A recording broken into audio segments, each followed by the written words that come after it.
Now, I want to move on and talk about how someone is prosecuted currently, because under Project 2025, we'll get there. There will be a different way to prosecute people.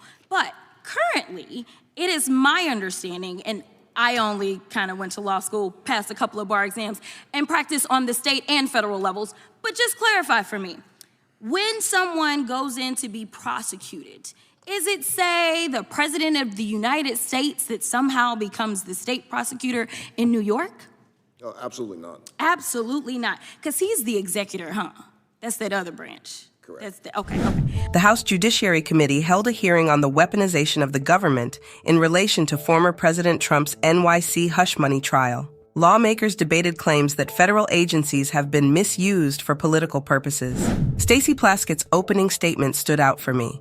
She called attention to Project 2025, and if you haven't seen my video, you should check it out. It goes into detail about Project 2025, and there's a link in the description. Here's what she had to say.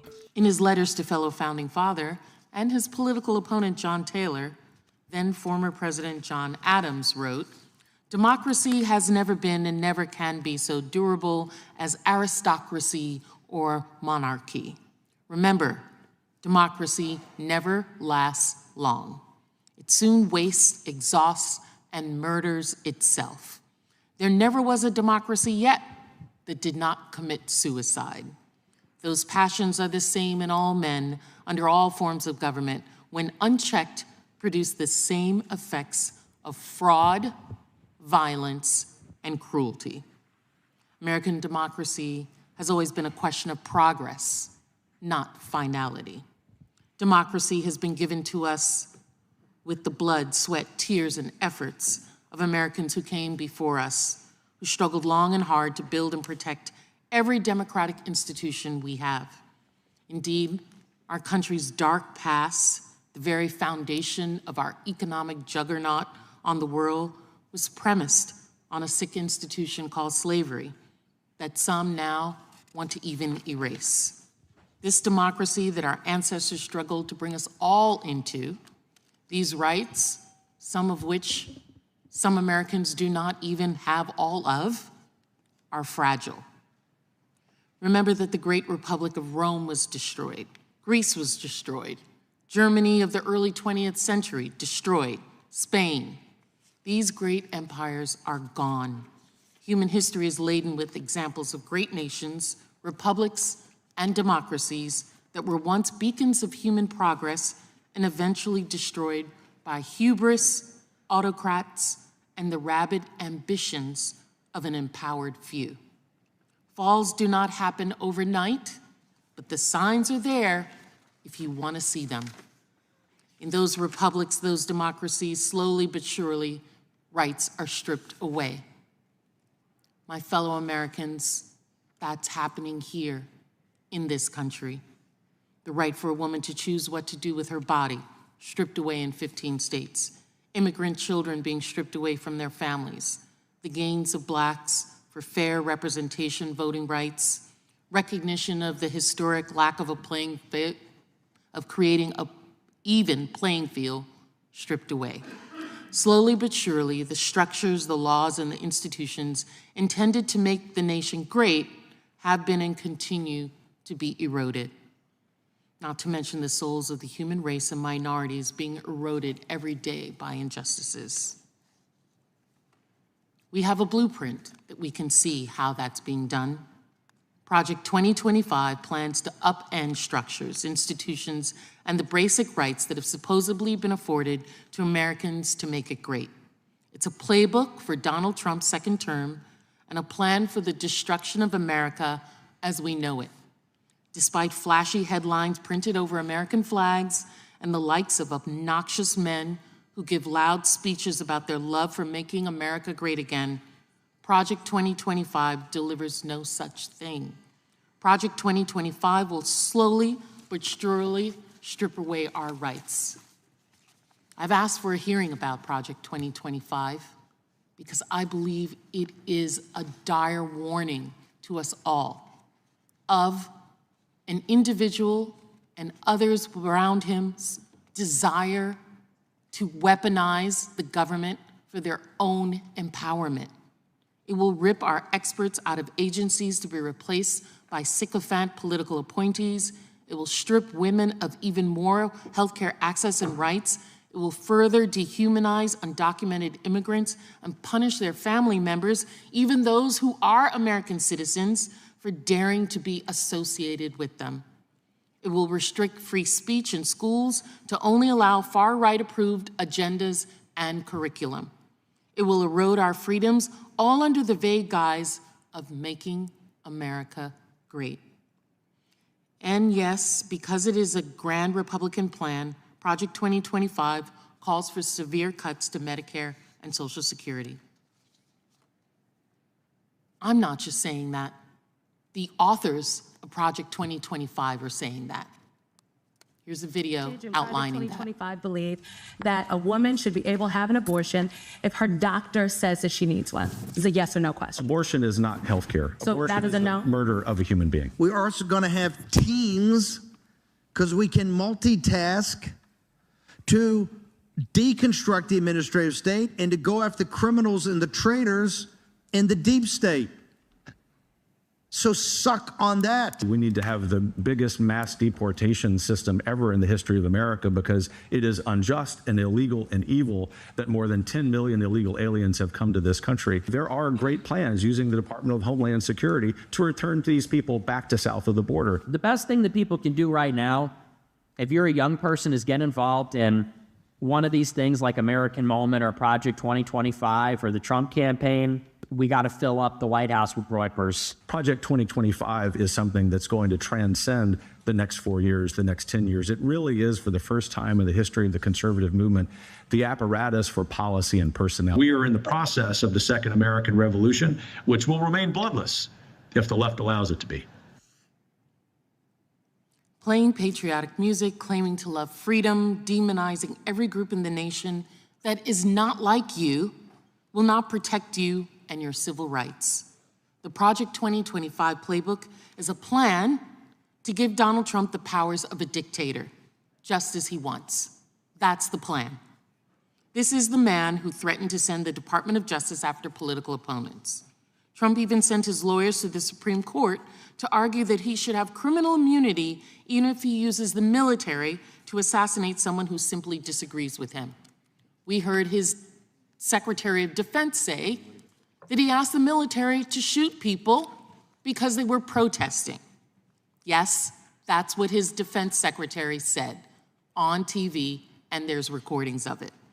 This is the man who jokes about being a dictator just for a day and teases the idea of a third term for a US president. This is a man who wants to implement sycophant loyalty tests. He's a man who will fire every employee in every agency who upholds their pledge to serve their country over the president. Donald Trump is a clear and present danger to the continuation of American democracy as we know it. We are using this congressional committee for the third time to attack a state-level felony conviction of a former president by a jury of his peers. Republicans on this committee have used $20 million of federal taxpayer dollars to deliver Trump more power and attack his rivals. They are threatening public servants far outside their legal jurisdiction and even threatening private citizens who dare not to give Trump what he wants. The reign of Lord Trump has already begun, and he isn't even in a second term. It's vital we remember our founding fathers' principles and that we see Project 2025 for what it is, a Republican plan to slowly but surely strip away rights. This is about freedom versus fascism. I beg every American watching, don't be fooled by plastic patriotism. Don't be fooled by those rhetorically referring to freedom without the substance to back it up and without any care for all people's rights. A true understanding of freedom comes from respecting the sacrifices of our ancestors, our democratic institutions, and a robust rule of law. Our country is not and has never been perfect, but our country is great, and it's our duty to keep it that way. Our country has never shied away from improving our flaws, but what is being promoted is a distraction.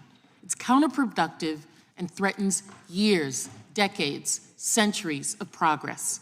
Let's keep moving forward. Let's not go back to the dark times.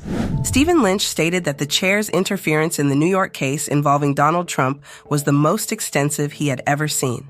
He stated how unusual and concerning this level of involvement was, suggesting it could undermine the integrity of the judicial process.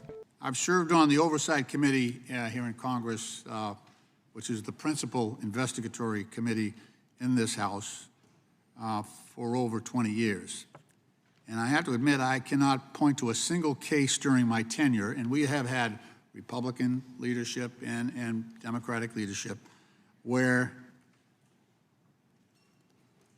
the chair has blatantly and persistently interfered with a state criminal proceeding, as I have seen it interfere in the case of the people of the state of New York versus Donald Trump. Even before New York District Attorney Alvin Bragg announced a 34-count felony indictment against the former president in April of 2023, Chairman Jordan, joined by other Republican committee chairs, had already sent a letter to District Attorney Bragg demanding his testimony before Congress. It also warned him of the, quote, serious consequences, close quote, of pursuing criminal charges against Donald Trump. And over the next year, in the midst of ongoing state criminal proceedings, Chairman Jordan proceeded to send nearly a dozen frivolous investigatory letters and subpoena threats to current and former employees of the New York District Attorney's Office. On top of that, he listed a series of documents that, and this is an ongoing criminal trial in the state of New York at the time, asking for all documents and communications between and among the New York County District Attorney's Office, all documents and communications are received by certain employees, all documents and communications referring or relating to New York City District Attorney receipts and other use of federal funds. Clearly trying to intimidate the New York District Attorney's Office and dissuade them from their prosecution of Donald Trump. Mr. Wu, as a federal prosecutor and a criminal defense attorney, what is the danger in having Congress, which is a legislative body, use those type of threats against an ongoing criminal prosecution in state court? Congressman Lynch, what the danger is that it greatly destroys the integrity of the criminal prosecution. The idea that a legislative body, which is inherently politically based, is looking at a criminal prosecution which is meant to independently assess evidence of criminality during the pendency of that case is extremely destructive and quite dangerous for the integrity of the system. And Mr. Wu, on top of that, over 25 Republican members actually went to the courthouse, sat in the courtroom to support the defendant in that case. The nonpartisan Brennan Center for Justice recently reported that congressional efforts to compel the production of non-public information about a specific case from a local prosecutor or otherwise meddle in their investigation, quote, crosses the line to political interference that threatens the rule of law, close quote. Would you agree with that assessment? I would agree with that. And also, I think the presence of those members at the trial, while they certainly have a First Amendment right to be there, I think it also injected a great deal of political atmosphere into that case. Mr. Wu, the Brennan Center has also warned that congressional interference in the New York case is reflective of a, quote, worrying trend that threatens to intensify, close quote. Can you talk about the impact of this trend on state and federal prosecutions? I think, as we discussed before, the trend indicates that the district attorneys in those states, as well as federal prosecutors, feel that they aren't free to actually follow the evidence, they aren't free to actually follow the law, but that they're going to be criticized, they're going to be the subject of political leverage if they actually do their job. And I think that really undermines the integrity of our criminal justice system. Thank you very much. What are the ramifications for this, especially following the Supreme Court's decision on presidential immunity? Do you think there are implications for that as well? The Supreme Court's decision on immunity, I think, very much indicates this court's direction towards overly empowering the office of the president. I don't know exactly how it may trickle down to other kinds of prosecutions, but certainly, in my view, their extremely overbroad opinion, frankly, would obviate the purpose of this subcommittee, which is the weaponization of the justice system against a president is impossible under their view because the president can do anything he wants. Debbie Schultz said that Trump's Project 2025 would hurt minority women. She argued that the project's policies would disproportionately impact these women, making it harder for them to access necessary resources and opportunities. When Donald Trump's Supreme Court overturned Roe v. Wade, millions of Americans lost the right to make their own health care decisions. Since Trump did this, 14 states enacted extreme abortion bans, wreaking havoc on the lives of American women and families. It happened in my home state of Florida, and more states will follow suit. And now Trump's team has a detailed blueprint for what his next 4 years, God forbid, would look like, called Project 2025. It's 900 pages of legal and administrative assaults on our freedoms, rights, and progress. Mr. Wu, you're very familiar with Trump's Project 2025 and have a deep legal background. I want to ask you some rapid-fire questions, so if you could just start off with yes or no. These current abortion bans, including one in my home state of Florida, are ruining women's economic security. Would Project 2025 make those economic hardships worse for American women? Yes, I believe so. We know Trump abortion bans keep women in abusive relationships. Would Project 2025 make those horrible situations even worse? Yes. These Trump abortion bans disproportionately harm already vulnerable populations, especially low-income and communities of color. Would legal assaults on abortion rights in Project 2025 inflict even more harm on these communities? Yes. Thank you. Mr. Wu, I want to discuss what Project 2025 would mean for women who face medical pregnancy issues. Trump's abortion bans have already caused irreversible damage to women's health across the country, with women having to turn septic and get close to death before a doctor can legally perform a life-saving abortion, despite earlier intervention being medically warranted.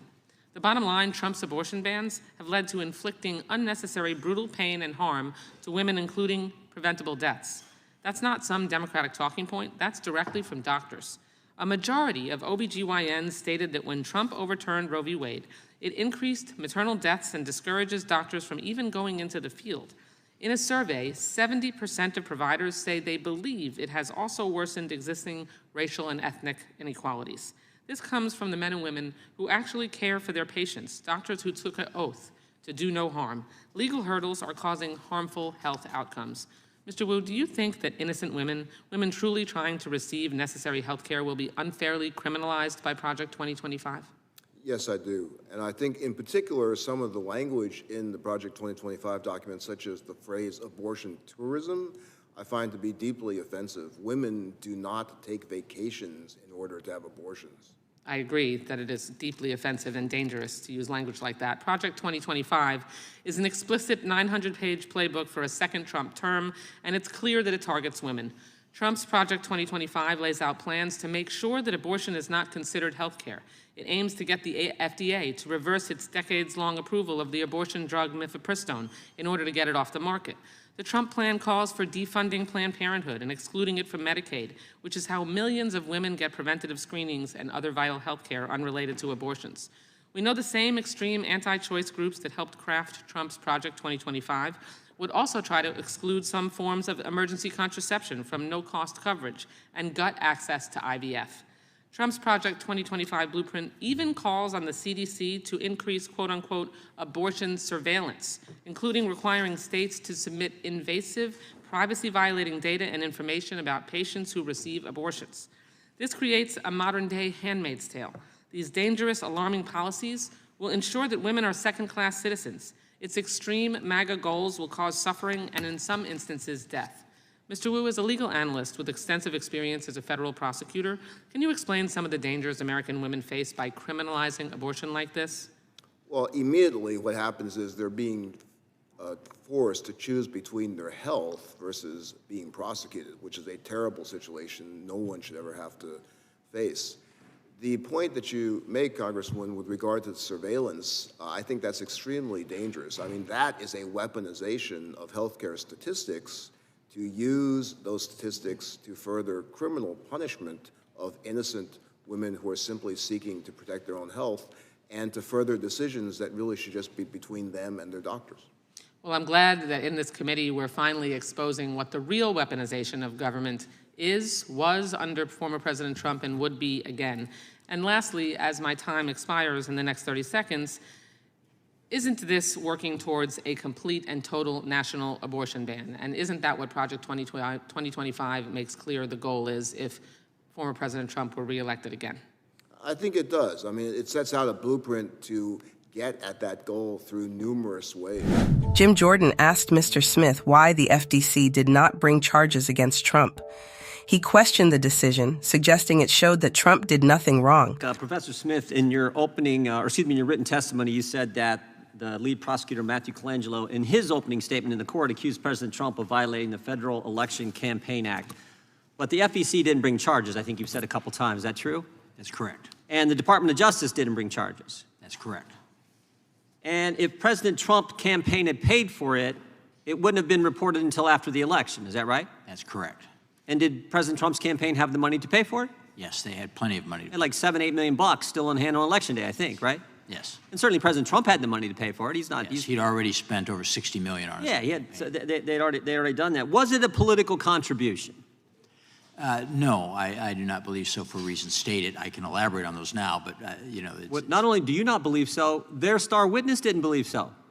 Michael Cohen said he was working clear back in 2011 to deal with this Miss Daniels making the allegations and wouldn't make this public, and he was doing it for other reasons. Isn't that correct?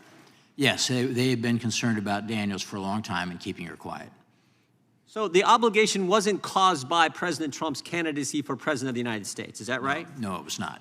Okay, Mr. Fahey, in your written testimony, you said one of the most alarming aspects of the case is that the fraud, quote, fraud, did not involve anyone losing money or even being harmed in any way. To the extent that the ledger entries were inaccurate, they were entered into the books of a private company that understood what they were for. It is unheard of for a fraud case to be brought where no losses were suffered. So there weren't any losses in this case at all, were there? Yeah, that's what makes this so remarkable. And just, I can't even imagine someone bringing a fraud case to the United States Attorney's Office where nobody lost money, there were no victims, and no one was worse off at the end of it. It just makes it laughable, even before you get to steps 2 through probably 20 that make this case really absurd to have been brought to begin with. It wasn't a contribution. If it was a contribution, it wouldn't have been reported until after the election, and no one suffered any losses, and yet they bring this charge against President Trump. I find that just amazing. If that's not political motivation, I don't know, because what other motivation could there be? Yeah, it's really almost inarguable at this point that the motivation for this case was political. It's really, I've never heard a serious argument that it should have been prosecuted otherwise. I know Mr. Wu might have one, but I just haven't heard that, because it seems political from the inception all the way to the end. Yeah. Wasn't a contribution, wouldn't have been reported even if it was, if they paid it out of the campaign. No one suffered loss, and yet there was some kind of conspiracy to impact an election. But that's not the worst of it. The worst of it is they didn't tell the defendant what the crime was he was being charged with. Isn't that right, Judge? That's correct. Right from the indictment, Donald Trump was charged with falsifying business records. To elevate that crime to a felony, he had to be concealing or committing other crimes. When did the defendant in this trial, in this case, learn what he was being charged with? At the end of the trial. At the end of the trial. That's not supposed to happen in America, is it, Judge? No, that is illegal. So not only did he not know what he's being charged with, at the end of the trial, when he learned what it was, the judge also told the jury, oh, you don't have to be unanimous in finding what we just discovered the charge actually was. That's an extraordinarily egregious error to tell a jury they don't have to be unanimous. And I might add, by the way, those charges, the 3 additional ones, were never specified. They're described generally, so we don't know what exactly the jury thought was the illegality that was committed by Donald Trump. We have a very inspecific verdict. Campaign finance expert says it wasn't a contribution. And even if it was a contribution, if they treated it as a contribution, paid it out of the campaign, it wouldn't have been reported until after the election, so there's no conspiracy to influence the election. No one suffered any harm or fraud in the initial case, former prosecutor tells us, and the judge tells us that the defendant didn't know what he was charged with until the end of the trial, and the judge gave instructions to the jury, never mind the fact the judge should have recused himself, which you point out in your written testimony, Judge. The judge didn't tell the jury, or told the jury you don't have to be unanimous. But the real thing here is the opportunity cost. And you raised this in your testimony, Mr. Fahey. The opportunity cost. When Alvin Bragg did the day one memo, says we are not going to charge all these felonies, we're going to bring them down to misdemeanors and let the bad guys roam the streets of New York. How that squares with what happened here, that to me is the real issue. That's the issue that most Americans see, like, we're going to do this to the former president of the United States, meanwhile, take felony charges against really bad guys on the street and bring them down to misdemeanors. That's the opportunity cost here, I believe, in Manhattan. You get the last word, Mr. Fahey. Yeah, exactly. When you're letting carjackers out on bail or illegal immigrants that assault police officers aren't getting prosecuted, but this is the way you're using your time, in addition to the fact you run on a soft on crime policy and then you take the most creative, aggressive approach to this crime, it's hard to argue it's anything other than a political motivation. Jasmine Crockett asked Mr. Wu about the fairness and openness of the investigation. She expressed that political motives are influencing the process and stressed the need for fairness in handling the case. Chair now recognizes the gentlelady from Texas. Okay, I got a lot of ground to cover.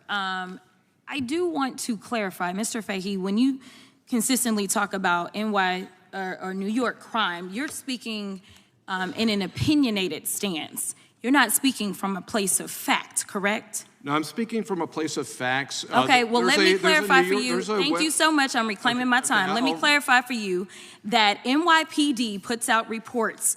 And in April, it said overall index crime across New York City dropped another 4.9%. As it relates to May, the report says overall index crime across New York dropped another 2.4%, and June's report hasn't come out. I would ask for unanimous consent to enter this into the record. Now, moving on, I just want to level set because I feel as if some people don't understand how government works, and I don't know how they got to Congress. So, Mr. Wu, I'm gonna need you to help me out because I don't know that I trust that other people will know the answers to these questions. Number one, how many branches of government do we have? 3.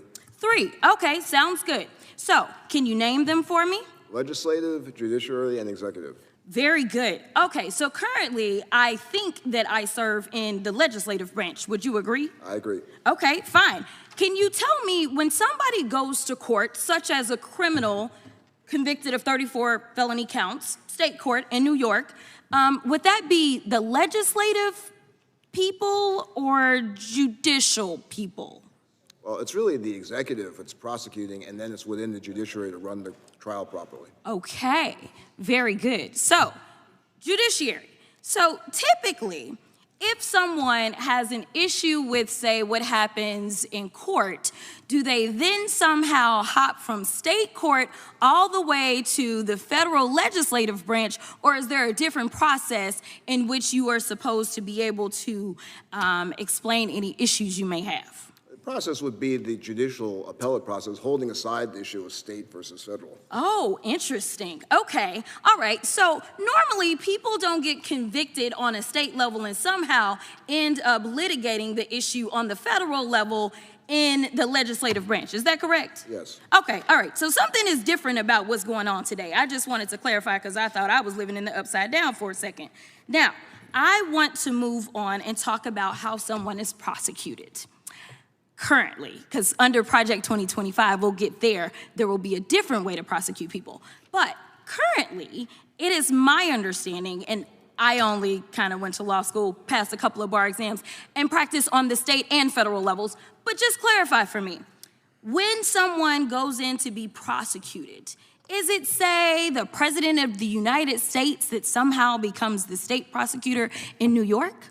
Oh, absolutely not. Absolutely not, because he's the executor, huh? That's that other branch. Correct. Okay.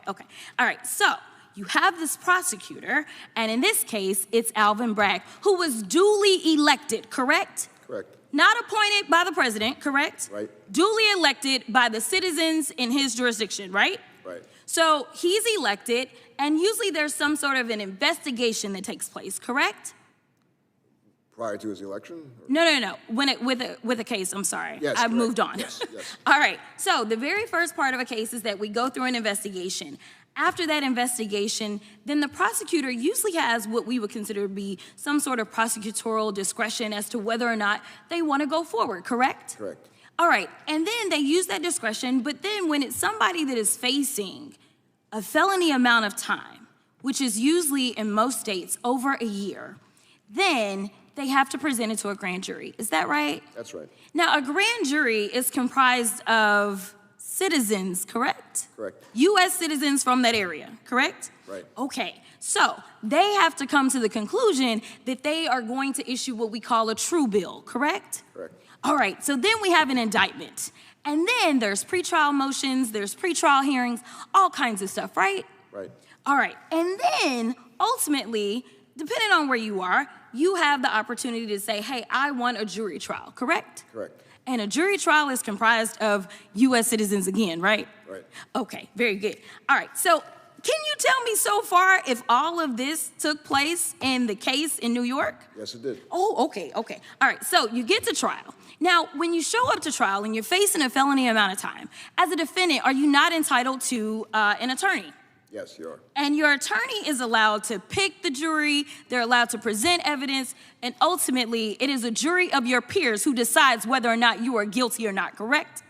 Correct. And in this case, the picking has the judge involved too. And in this case, they found him guilty not once, not twice, not 3 times, not 4, not 5, not 6.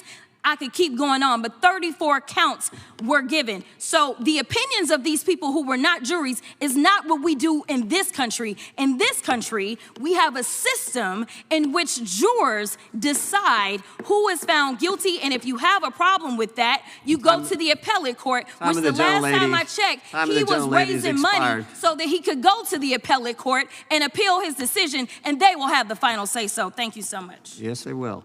The gentlelady yields back, and the gentleman from North Dakota is recognized for 5 minutes. Thank you, Mr. Chairman. And I very much appreciate the questioning from my friend from Texas. She's one of the few other people that has actually practiced criminal defense and public defense, and as somebody who's done that for a very long time, I appreciate that very much. I never did practice in New York. I also have practiced in federal court, and I've practiced in state court and passed several bar exams as well. Judge Wilson, what's the statute of limitations on a misdemeanor in New York? 1 year. When was this, the business records case is a misdemeanor, correct? The underlying crime, the falsifying business records, yes, that's a misdemeanor charge. So the only way to get to a felony is by committing it, or is by in concealment of another crime? Correct. And each one of those crimes has specific elements. That's right. And you have to prove, in order to get a conviction at trial, you have to prove every element of the crime beyond a reasonable doubt, right? That's just traditionally how this works. That is the right way to do it. So in the indictment, did they put the underlying crime? No, they did not. They only described it as other crimes. Okay, and in the jury instructions, did they put the specific underlying crime? No, the falsifying business records was described in the jury instructions. There was some brief description of the New York State election law violation, but there was no description given of the choice of 3 crimes. There was a description given of falsifying business records, which was pretty ironic because it was falsifying business records to falsify business records. So, and that's also a misdemeanor, right? That should be, yeah. So you have 2 + 2 = 6. Like if you commit 2 misdemeanors, you get to the felony statute of limitations, which they had to get or they could have never brought the case. That's correct, but there's some more question marks regarding the statute of limitations. It's not cut and dry because the time that Donald Trump spent out of New York could be used to toll the statute of limitations. That was the ruling in the Court of Appeals Harvey Weinstein case. He argued that the time that he spent out of California should not have told out of New York, that is, in California, should not have told the time limitations. but the Court of Appeals ruled against them on that issue. So that's, I think, how they get around the statute of limitations problem in this case. So was the election law case a federal election law or state election law underlying crime? It seemed like it was charged as both. When we got to the jury instructions, there's a violation of New York election law charged, but then there's one among the three charges underlying is an unspecified violation of federal election law. And then the third one was tax violation, right? Also unspecified. So all three of those underlying crimes have significantly different elements of the crime. That is correct.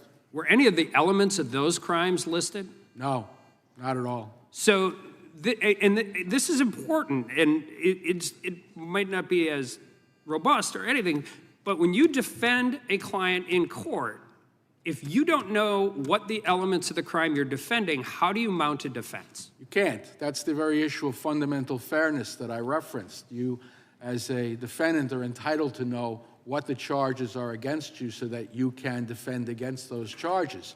Donald Trump was never made aware of what the extent of the charges were against him until the end of the trial. And the elements of the crime go in the jury instructions. I mean, traditionally, that's how it works. Federal court, state court in North Dakota, state court in Minnesota. I've been in all of these different jurisdictions. You actually get the elements of the underlying crime, correct? Any time that I instructed a jury, I instructed them what the elements of the crime were. And instead, in this case, they got a grab bag. They got a choice of three when it came to the underlying crimes, and we don't even know which ones they chose. So we don't know whether or not they could have been unanimous on those three or not. That's another failing of the jury instruction. So not only did we have not the elements of the crime, but we had three different crimes with three vastly different elements of the crimes. All unspecified. None of them in the indictment. The elements of the crimes weren't in the bill of particulars. Last hearing, I had the bill of particulars waved at me like it was some kind of magic document that flew in here with its own cape. So the statement of facts only describes a series of allegations, a series of actions that it's believed that Donald Trump took. None of them describe any criminal activity. None of them describe any, they don't describe any elements of any crime. And that's why you believe, as do I, that when this goes on appeal, there's going to be significant legal issues to argue that the jury never actually got them put in front of them. I have very little doubt that this matter will be reversed on appeal and based upon these issues. I'm happy we're bringing up the appeal in this case because this committee has focused for a year and a half on a Fifth Circuit case, has brought before us as a witness the lawyer for that case twice to argue that the Biden administration had improperly censored social media companies. I'm surprised we haven't yet heard about the ultimate decision on appeal by the Supreme Court, which dismissed the case. So it's pretty fascinating to me that we don't have follow-up on the appeals of a case that we're so excited about, the appellate process, when the Supreme Court dismissed it. Mr. Fahey, I want to just touch upon a couple things you said before I move into the crux of my questioning. Am I right that I heard you say that it's unheard of to bring a fraud case without losses to individual victims? I cannot think of a situation where that's occurred. I'm not saying it hasn't. So you're saying that every books and records case has losses to victims? I'm saying every fraud case that I was involved, either prosecuting or knowing about, usually had somebody that was harmed. But this was a books and records charge, yes? Well, I think it's based on a fraud case that somebody committed fraud on the books and records, yes. So a fraud on the books and records? Yeah, I think the allegation is they were incorrect or fraudulent entries in the books or the records, yes. Right, and so you're saying that every single books and records fraudulent entry, which is a false entry, has lost to individual victims? Is that your testimony? That's not at all my testimony. I said fraud cases are generally not prosecuted without victims. And that's true. Murder cases are generally not prosecuted without victims too, but we're talking about books and records here. Okay. Are you familiar with the term fraud on the market? No, not really. Okay. I mean, you should look into that. Other than you just and you should look into, let me give you another example of a fraud case that doesn't have a loss to an individual victim, which would be any insider trading case. So other than they would have potential victims and other people harmed, this is a case where go look up fraud on the market. There are no individual victims with losses, and yet those cases are charged there's an overall all of the time. harm in those cases. You know, we're focused here on the weaponization of the government as usual, and I'm just struck by the fact that we have a Republican majority that is accusing other people of weaponizing government, when let's look at what this committee and this Republican majority has done. My colleague, Ms. Crockett, ably went through the separation of powers. Mr. Wu, were you aware that this committee held a hearing with Robert Costello as a witness, who was the former attorney of Michael Cohen? Yes. And that hearing was during the trial? Yes. Okay. So do you think that was an appropriate way of trying to elicit testimony to impeach a witness in a trial in a congressional hearing? No, I think it interferes with the trial. Now, interestingly, when he was here, I suggested that he go testify in the trial, and he did. That's the appropriate place for where he should be, right? Exactly. And Mr. Trump's attorney had an opportunity to cross-examine him, did he not? Yes. And Mr. Trump's attorney had, I believe, 3 days of cross-examination of Michael Cohen, did he not? Yes, I think that's right. And ultimately, the jury heard all of that, right? Yes. And all of the other evidence, and decided unanimously that he was guilty. That's right. Are you aware of the about 24 members of the House Republican Party writing an amicus brief to a district judge about the Hunter Biden case? Yes. So let me just get this straight. We have legislators, elected officials, trying to intervene in an ongoing criminal case. Is that what happened? That's what it sounds like. And they're proud of it, by the way. They are so excited and take credit for undermining Hunter Biden's plea agreement by interfering in that case. That is the misuse of official authority and weaponization of this committee, this body. And what Donald Trump has vowed to do is weaponize the Department of Justice to go after his political rivals, a revenge and retribution tour. And the notion that this committee is accusing Democrats of weaponizing the federal government when the President of the United States did not intervene in the prosecution of his own son. Give me a break. Why don't you focus on taking care of your own party and your own weaponization and stop projecting where it doesn't exist? And I yield back. We appreciate the gentleman. Well,